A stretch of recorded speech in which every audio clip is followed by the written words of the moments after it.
نحمده ونصلی علی رسول الکریم اعوذ باللہ من الشیطان الرجیم بسم اللہ الرحمن الرحیم۔ جیسا کہ ہم آپ صلی اللہ علیہ وسلم کی سیرت کے بارے میں پڑھ رہے ہیں کہ آپ صلی اللہ علیہ وسلم کی زندگی نبوت سے پہلے کیسے تھی، اب جو ہم آپ صلی اللہ علیہ وسلم کی سیرت کے بارے میں پڑھیں گے وہ ہے فجار کی لڑائی میں شرکت۔ عرب کے لوگ بڑے لڑاکے تھے، بات بات میں آپس میں لڑتے جھگڑتے رہتے تھے۔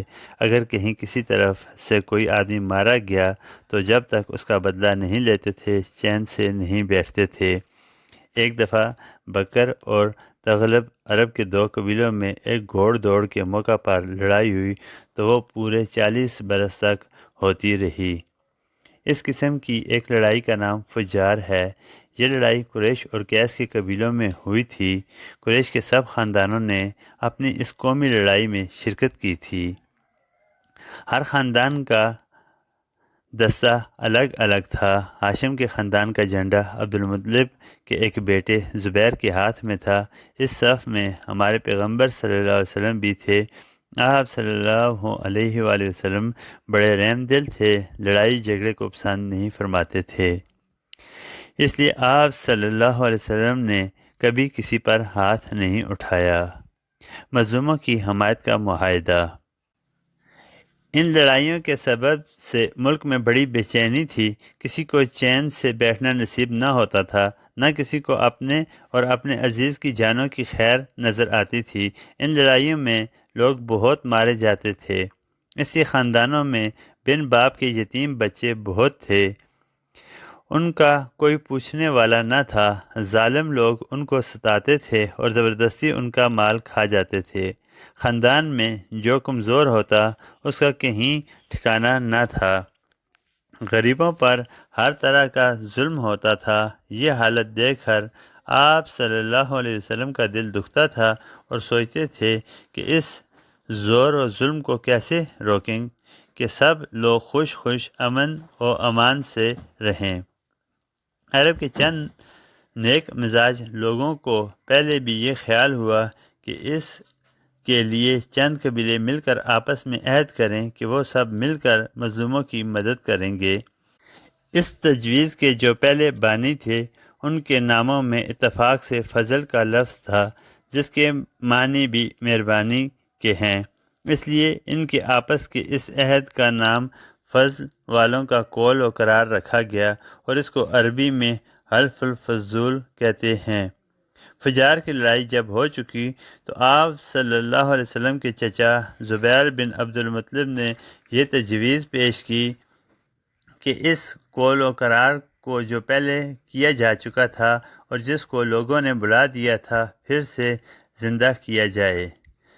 اس کے لیے ہاشم، زہرہ اور تمیم کے خاندان مکہ کے ایک نیک مزاج امیر آدمی کے گھر میں جس کا نام عبداللہ بن جدعان تھا جمع ہوئے اور سب نے مل کر عہد کیا کہ ہم میں سے ہر شخص مظلوم کی حمایت کرے گا اور اب مکہ میں کوئی ظالم رہنے نہ پائے گا۔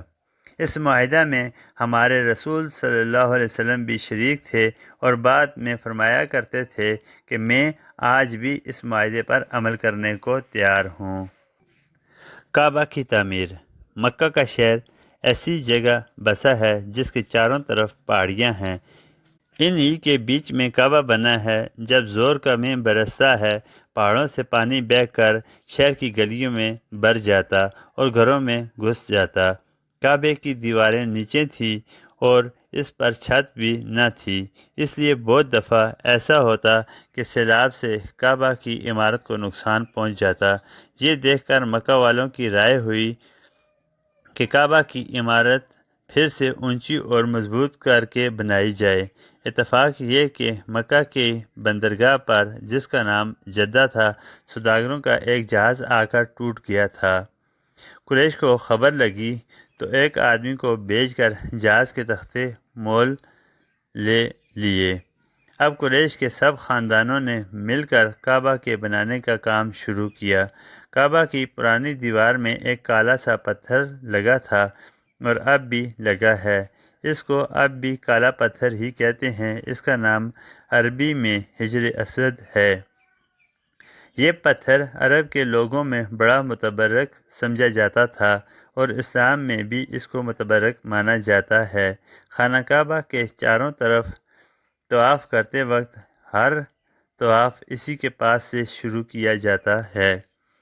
جب قریش نے اس دفعہ دیوار کو وہاں تک اونچا کر لیا جہاں تک یہ پتھر لگا تھا تو ہر خاندان نے یہی سوچا کہ اس مقدس پتھر کو ہم ہی اکیلے اٹھا کر اس کی جگہ پر رکھیں۔